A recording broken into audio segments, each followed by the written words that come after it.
ici, vous êtes sur la chaîne IT Business. Donc, on a parlé également de formulation avec un expert en formulation pour poissons. Mais il y a aussi possibilité de se rapprocher de leur firme pour augmenter encore pour ceux qui veulent faire une expertise dans d'autres formulations, comme la formulation pour cochon, pour volaille, pour lapin. Donc, ils sont là pour ça. Et ici, on parle toujours de business, ce sont des thématiques qui intéressent de parler avec des experts chez lui pour nous éclaircir un peu sur le savoir. N'hésitez pas à vous abonner, de partager et surtout, liker. Je m'appelle Nicolas Corantata, ingénieur aquacole. Je travaille dans chez Tegna, française, dans le chez Tegna, on est de différentes missions, toutes espèces, dans l'assurance en agriculture. Alors, pour mon parcours, oui, moi j'ai suivi une formation d'ingénieur aquacole. J'ai suivi la formation à Agrocampus Ouest à Rennes, en France. Je suis agro. Et j'ai aussi passé par les bancs de Caen, le master IMAQUA de l'Université de Caen. C'est de l'agriculture en général et où j'ai pu rencontrer des gens du monde entier. Dans ma classe, il y avait des Kenya, en Amérique du Sud, l'Équateur, Mexique, en Asie, Chine, Donc voilà, effectivement, ça c'est un appel à vocation. Hein. Avant d'entrer dans le petit sujet, je vais demander est-ce que ingénieur aquacole c'est un métier en demande, est-ce que c'est un métier où il y a de l'avenir? Alors oui, c'est un métier en demande, on n'est pas beaucoup, il y a très peu d'ingénieurs aquacoles dans le monde, je dirais, parce qu'on est à peu près tous, on comme les dentistes. On a un peu de tout mieux, on pense qu'on est tous ensemble dans les salles, comme le salon, il y a une assistante. Alors, est-ce que tu peux nous parler un peu de Tegna? Qu'est-ce que tu fais et qu'est-ce que tu fais précisément de Tegna? Tegna, c'est une firme-service française. Alors, qu'est-ce qu'une firme-service? C'est une entreprise qui produit déjà des produits, nous on produit des prémices, des mélanges de vitamines et également des additifs et on l'ajoute en aliment pour différentes vocations, soit améliorer la santé des poissons ou bien encore améliorer la digestibilité des aliments. Ce type de produits-là. Tegna, c'est pas que le poisson. C'est toutes les espèces. On fait du ruminant, de la vache, on fait aussi du porc, on fait aussi de la volaille, du lait, du lapin, on fait aussi du pétrole. Voilà, on a toutes les espèces qui sont représentées. Et donc ça, j'ai cliqué sur la partie produit, on veille ce toutes ces espèces-là. Mais on a également aussi des services. La partie service, ça va être tout ce qui est conseil qu'on peut apporter à nos clients, donc plutôt il existe des consulting, par exemple la formulation des aliments. On a des équipes des formulations dédiées à ça, à créer des matrices. Donc, qu'est-ce qu'une matrice? C'est la valeur nutritionnelle des matières premières. Voilà, par exemple, le lait, 1% de protéines, une matière grasse, ou la farine. Et on apporte tous ces conseils-là à nos clients, également du conseil en analyse. On a notre propre laboratoire qui va analyser toutes les matières premières, tous les critères. Et à partir de ces analyses-là, on va créer ces fameuses matrices des matières premières qu'on va mettre dans les logiciels de formulation, notre logiciel de formulation, et on va pouvoir fabriquer, formuler des aliments selon les critères demandés. Je vais demander, tu as parlé des matrices et donc d'analyse des matières premières. Je veux savoir si un producteur poids de poisson aujourd'hui en Afrique se tourne vers vous. Comment vous faites pour savoir quel récif utiliser pour faire le maïs à un taux de protéines? Qu'est-ce que vous faites? Ils doivent vous envoyer des ingrédients, ils doivent vous envoyer des échantillons de farine de maïs, par exemple, que vous d'abord analyser ça avant de faire ça. Alors, en médias pour travailler, déjà on construit une base de données. Une base de données sur la base de l'expérience qu'on a. Tegna, c'est notre boîte en temps. À travers boîte en temps, vous collectez les données. On a des matières premières qui viennent du monde entier, l'Asie, l'Amérique du Sud, l'Europe. Déjà, c'est une banque de données qu'on a chez nous, mais pour être vraiment spécifique aux ingrédients du client, on leur demande d'envoyer des échantillons, une analyse dans le labo. on a la valeur exacte et ça, on fait la précision exacte pour coller vraiment à ce que le client possède dans son lit. Ok, donc ça veut dire que ici, avec Tecna, il n'y a pas de bricolage. Donc, quand on veut produire un aliment de poisson, avant que ça rentre dans le processus de production, généralement, les matières premières, ils testent toutes les matières premières, ils font une formulation sous mesure. Parce qu'on est là, on est sûr que le maïs, peut-être vient du Cameroun, bien le son de blé qui vient du Cameroun, ils savent que le son de blé qui vient du Cameroun, c'est peut-être 12%, des trucs comme ça, des 12% des blancs, des trucs comme ça. Et là, tu crées une matrice sur mesure. Ok. Et pour les prémix, est-ce que, par rapport aux prémix, parce que moi, j'ai utilisé les prémix poissons américains, est-ce que quelqu'un peut utiliser par exemple un prémix de poulet? C'est bon par rapport à ça. Alors, oui, non. Les prémix, ce qu'on appelle les mélanges de vitamines et d'éléments, les prémix sont indispensables pour les animaux parce que, voilà, contrairement à nous, aux humains, on mange des aliments très divers, les fruits, les légumes, la viande, on va manger beaucoup de choses. Les poissons, eux, vont manger la même chose, le même aliment. Je trouve que ces aliments apportent ce qu'ils ont besoin, des protéines, des matières grasses, des acides aminés, etc. Et également les vitamines.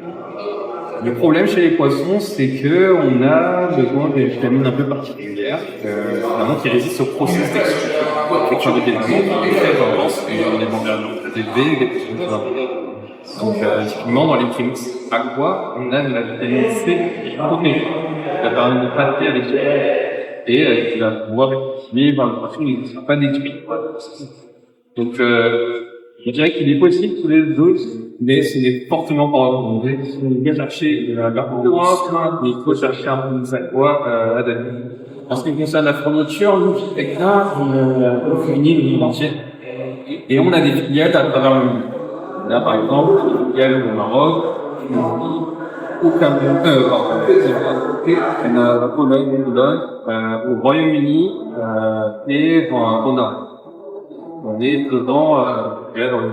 Effectivement, moi, je produis Tecna, c'est vrai qu'on s'est connu ici au salon, mais moi, j'ai produit Tecna quand j'étais dans mes recherches de prémices. Et effectivement, dans la tête, quand il m'a dit que ça venait de France, j'étais un peu perturbé parce que moi, j'ai connu Tecna sous Tecna Maroc. Donc, je disais que c'était les Marocains qui avaient les Tecna. Donc, voilà, Tecna, c'est une société française, bon, on l'a dit dans le dos. Et pour les prémices amitiés, voilà, il faut des prémices vraiment pour une qualité d'aliment meilleure, il faut des prémices, vraiment qui sont faites pour de l'espèce. Et comme il dit, le process d'extrusion, pour ceux qui ne savent pas, le process d'extrusion, c'est le process de cuisson des matières premières, de l'ensemble des matières premières qui ont été mélangées qui ont été formulées pour l'aliment de poisson. On passe dans cette machine qui va cuire. Et voilà, et en cuisson, on a la perte des vitamines, notamment la vitamine C qui peut se perdre. Les gens qui font par 80 degrés pour moi. Très fragile. C'est très fragile. Donc, à partir de 80 degrés, la vitamine C, c'est mort. Donc, et la vitamine C, effectivement, peut-être qu'il est mieux placé que moi pour le dire. La vitamine C, c'est antioxydatif, c'est pour résister au stress. Exactement. Et c'est pour ça que nous, les humains, on en prend beaucoup de pour la santé. Et donc voilà, il est responsable d'en apporter aux poissons. Et comme j'ai dit, si on apporte un prémix volaille, un poisson, ce prémix volaille est passé par l'extrudeur, ben, on aura plus dans le Vous connaissez son à l'extrusion. Est-ce que quelles sont les vitamines qui résistent alors dans l'extrusion? Entre il y a la vitamine C, voilà, ça passe. Est-ce que les vitamines A, B, par exemple, ça reste quand même certaines quantités quand même. Toutes les vitamines qu'on met dans notre vie sont très installées. En fait, ces vitamines sont protégées par un enrobage spécifique. Le coating, donc ce coating-là permet à la vitamine d'être préservée. Alors, ça c'est l'aspect un peu plus technique. Et puis pour ce qui concerne l'extrusion. Une bonne extrusion doit se faire avec combien d'éléments? Ça dépend de beaucoup de choses. L'extrusion, ça a déjà de la machine. Ou un monovis en monovis, notamment. Ça dépend du profil de vis, il y a les monovis, il y a des vis. Il y a une pléthore d'extrudeurs et il n'y a pas, je dirais qu'il n'y a pas de règle. Ça va dépendre de la formule aussi. Et si une formule va être très riche en amidon, ou va être trop fort en vapeur, les granulés vont exploser. Je dirais qu'il n'y a pas de règle, ça va dépendre de l'extrudeur que vous avez. Ce sera de la connaissance empirique, c'est à vous de tester et de trouver vos propres réglages. C'est ça. Une règle ne va pas s'appliquer, Sincèrement, ça ne va pas s'appliquer sur un autre site. donc, comme il dit, donc, pour telle fonction, vous faites une inscription de telle fonction de la matière première, de la matière première locale, de la qualité de la machine déjà, et voilà, tout ce qui fait, tout ce qui entre dans le processus de fabrication de l'aliment. Ok, alors, ça pourrait dire, alors, est-ce que, étant comment je vais dire, fait des formulations de produits, vous assistez les sociétés à formuler des aliments, c'est pas forcément pour poissons ou d'autres espèces. Est-ce que vous pensez dans l'alimentation, parce que c'est un marché porteur? En Afrique, c'est un pays qui a la plus forte croissance de l'agriculture.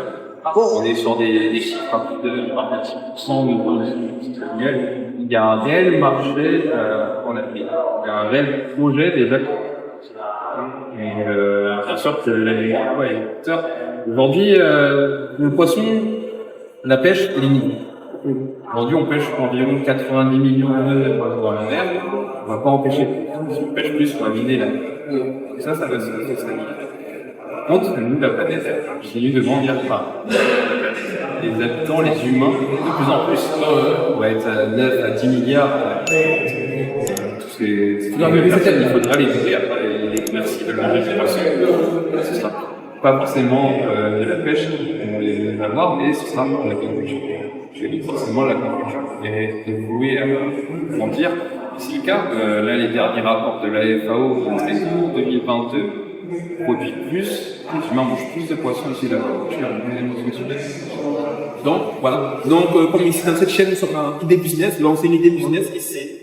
Donc, les gars, lancez-vous dans la production d'aliments, pas seulement de poissons, hein, dans tout ce qui est en zone d'eau pour en dérive, et notamment l'aliment pour poissons, parce qu'actuellement, il y a des pêches qui sont limitées, comme on a envie de dire, la croissance de la population mondiale qui est en train de se faire. Donc, on a besoin de plus de pisciculteurs, et si on dit pisciculteurs, on dit aussi pisciculteurs d'aliments pour poissons. Donc, actuellement, apparemment, l'Afrique est le continent où la demande est en train d'exploser en tout ce qui est matériel de pisciculture. Donc, matériel de pisciculture, j'entends pages, prémices, aliments, tout ce qui tourne autour de l'élevage de poissons. Donc, merci de te jouer à la question-réponse. Est-ce que tu peux dire une parole pour ceux qui veulent se lancer dans le business de la pisciculture? Je dirais qu'avant de vous lancer, réfléchissez, renseignez-vous bien. Mais aujourd'hui, vous avez tous les outils pour vous renseigner, vous informer. N'hésitez pas à vous embaucher d'experts. Comme là, qui vont vous faciliter la tâche, aller plus vite et ne pas faire des erreurs de débutant. Parce que moi, j'en ai fait beaucoup. Erreur de formulation, donc maintenant que je connais Tecna, donc je pense que je vais me rapprocher aussi pour avoir amélioré les performances en formulation, bien les performances dans mes aliments de poissons. Une dernière question aussi, est-ce que vous assistez aussi dans le business? Vous montrez comment utiliser les extrudeuses et tout ça? On a cette capacité-là.